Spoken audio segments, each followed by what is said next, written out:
encountered a lot of interesting animals lately. Grew up together after all. But they're not exactly the types of animals you can play with. They're either super big or super wet.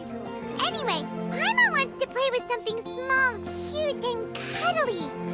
Oh, like a cat! How about we head to the cat's tail in Mondstadt and have a look around?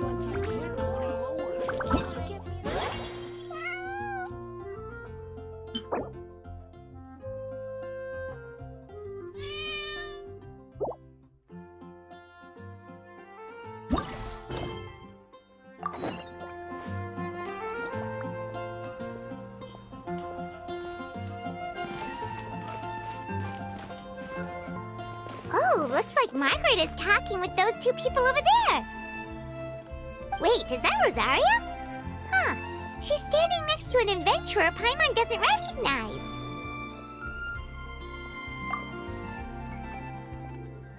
Say no more, Valerina. I'll continue to help you out, just as Victoria requested.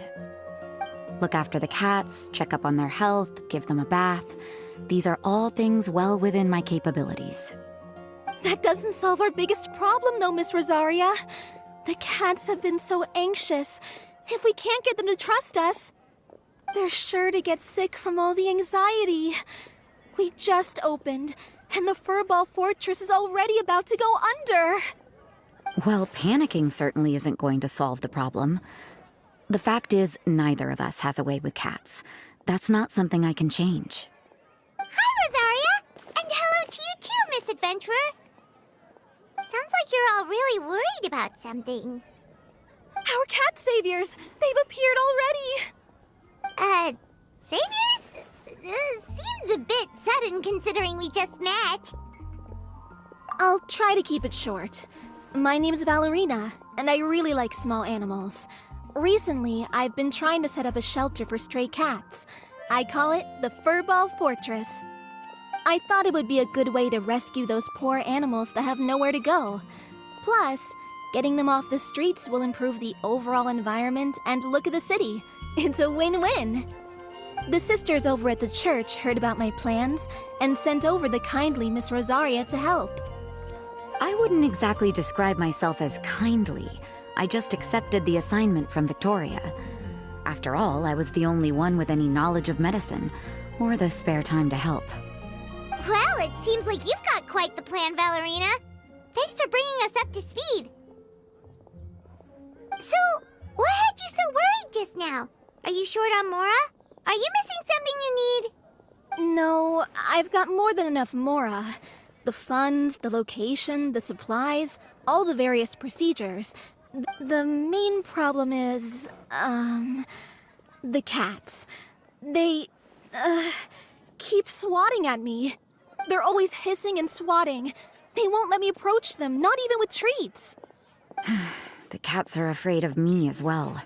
They run away the minute I'm in the vicinity. Oh, Paimon has heard something like this before. There's something about certain people that just makes cats afraid. Huh. A kind-hearted cat rescuer who doesn't get along with cats. Seems like just visiting the cat's tail would be enough to leave you flustered, let alone running your own cat shelter. That's why we consulted an expert. But Miss Margaret wasn't able to offer a solution to our problem. She's short on workers, so she couldn't spare anyone to help us either. She did give us one piece of advice, though, to enlist the help of the Honorary Knight and their trusty helper in white. We had just wrapped up our conversation, and the next thing we knew, you two appeared before us like saviors sent by Lord Barbados himself. Well, Paimon's not sure how much Lord Barbados would know about taking care of cats. But that aside, we've never even worked at a shelter before, but somehow we've been turned into the saviors of the entire operation. Well, that's true. Even if Paimon has no experience working at a shelter, she's confident she can get on their good side just fine. Like, that's all we need to do here, right? We just need to show Valerina and Rosaria how to get friendly with the cats, and everything else should fall into line. Feel free to focus your efforts on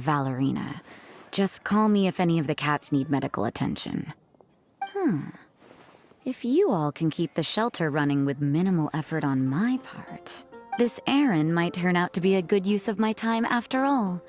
It's better than church activities in any case. Ah, so that's why you agreed to help. You just wanted to shirk your church duties.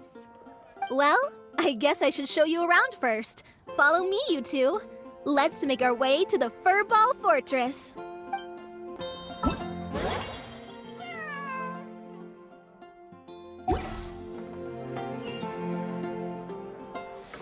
Every journey has its final day.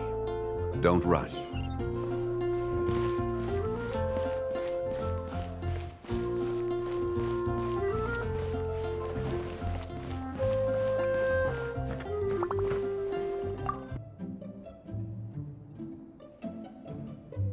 Oh, it's just a regular house. Gotta say, Paimon was expecting something a little bigger with Fortress in the name and everything. This was the biggest space I could find in the city over the past few weeks. The rent is cheap, so that's a plus. A half a year's worth of rent, along with all the Cat's Tail-inspired furnishings, only cost me a few million mora. Of course, not all of the cats will be staying indefinitely. We plan to offer some of the healthy ones up for adoption. As long as the new future owners prove capable and the cat seems like a good fit, they're welcome to take their new pet back to a loving home. This location is definitely good enough. We could even expand the business one day and start sheltering stray dogs, foxes, or even squirrels. When that day comes, though, I'll probably have to think of a different name. Maybe the Furball and Friends Fortress would be a better fit. I would suggest letting all of this play out first. You still don't know if the customers will even get along with the strays. Huh? Look over there! That cat is staring at us. Oh, it's the little white cat. She's super afraid of people. She ran away when we tried to give her a bath. It took us forever to track her down again. She looks so soft and clean, and her fur is so white and fluffy, just like fresh fallen snow. Wait, that's perfect! We should call her Snowball! Ooh, those are some good names, Traveler, but Paimon thinks she likes Snowball best. Here, kitty kitty! That's it, Snowball! Good kitty! That's a good kitty! It's been, what, a minute? And you already got the cat to listen to you. Did you see that, Miss Rosaria? She's practically a miracle worker.